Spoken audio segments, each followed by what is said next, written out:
Finland, the happiest country in the world for the fourth time in a row. Let's check out what it's like to live in Finland. For the fourth year in a row, Finland topped the list of world's happiest, the happiness report. If this is surprising to you, after all, Finland is known for its brutally cold winters and limited daylight. So it's not beaches and lattes. Finland is not an overtly happy-go-lucky or worry-free place. Founder of fact law firm, blah, blah, blah, blah. Finns are reserved, for example. The Finnish language has a common phrase that's loosely translated for one who smiles for no good reason, and it is not a compliment.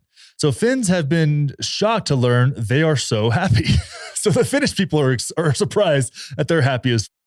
The annual survey from Gallup looked at 6 key factors: GDP per capita, social support, life expectancy, freedom to make life choices, generosity, and corruption levels. Finland scores well of all of these categories, although it does particularly well in the generosity factor.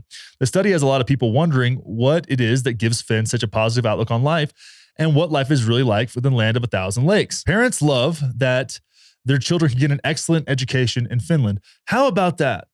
How about that? My daughter is 3.5 months old, and I'm already concerned about the low quality education that we're going to have to tolerate, right? I mean, what a joke. The richest country in the world, and we can't even provide a decent education for our kids. Now, I want you to also, there's a photo here of a bunch of strollers lined up. Those aren't empty strollers. Those are strollers with kids in them.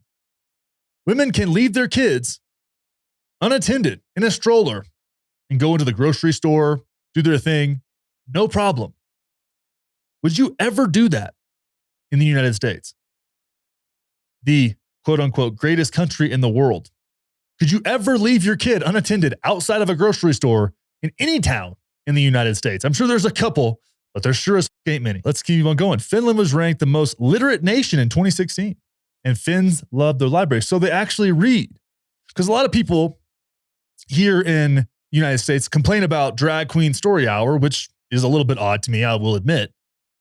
But those same people aren't reading to their kids. Are you reading to your kids? If you're not reading to your kids, should you be mad about a drag queen reading to your kids? Interesting. Literacy rates. Cuba has better literacy rates than we do. Right? For all the demonization of Fidel Castro, at least the kids can fucking read.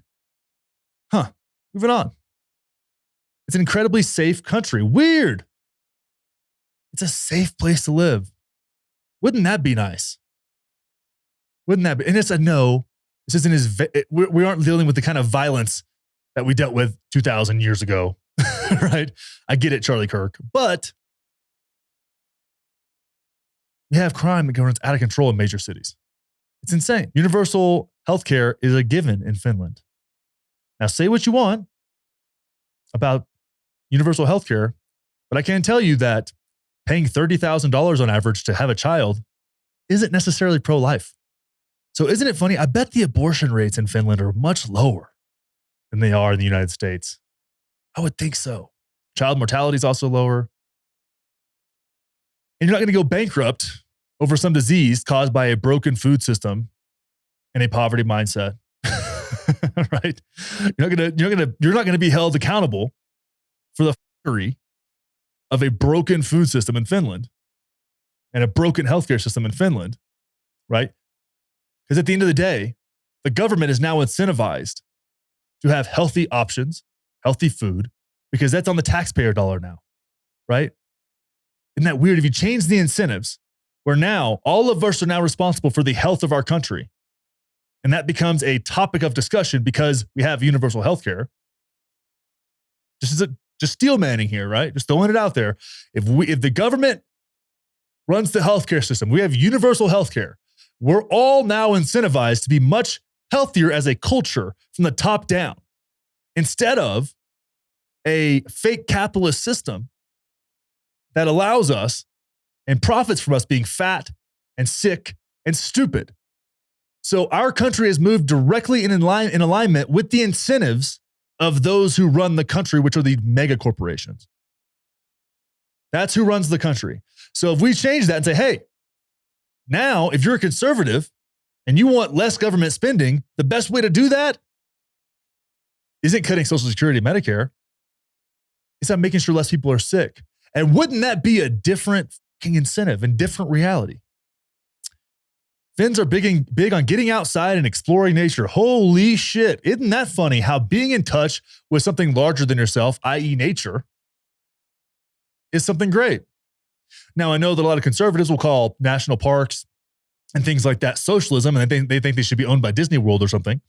But no, having access to the outdoors and actually using that access and getting out there, which is why I love our 8 million acres of public land in Colorado.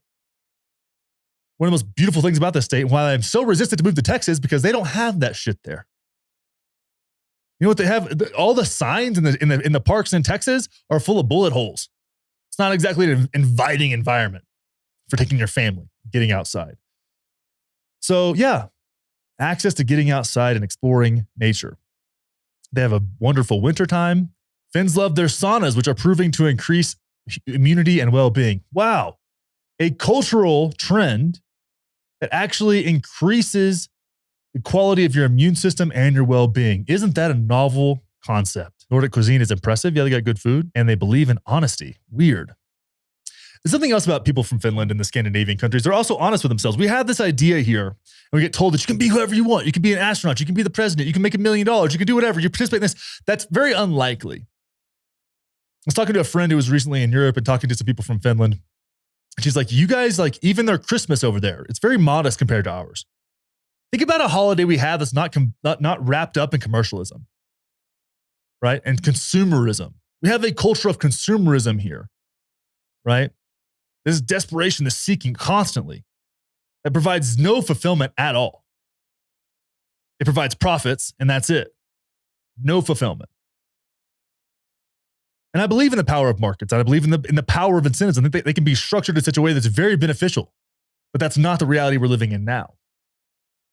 So when you look at Finland, think about this. Just think of it as an example.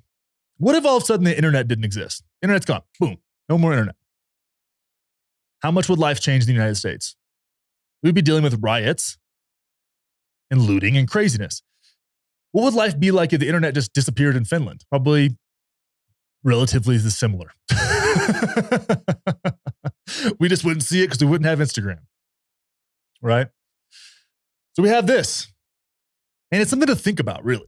It's something to think about when it comes to the health of a nation and how we look at ourselves and what our incentives are as a culture and how we've kind of been manipulated just a little bit into believing that this system that we've created works for everybody. When you look at these small, wealthy nations, and I do think this is one of the reasons I support a national divorce and breaking this country up into 5 to 7 other smaller countries, is because you can have these small, resource-rich nations that can take care of the people in the way that makes sense for those people, and we don't have to manage 350 million people. That's not a thing that can be done. Empires fall like that. The best thing we can do to preserve the union here is to break it up into something more similar to the EU.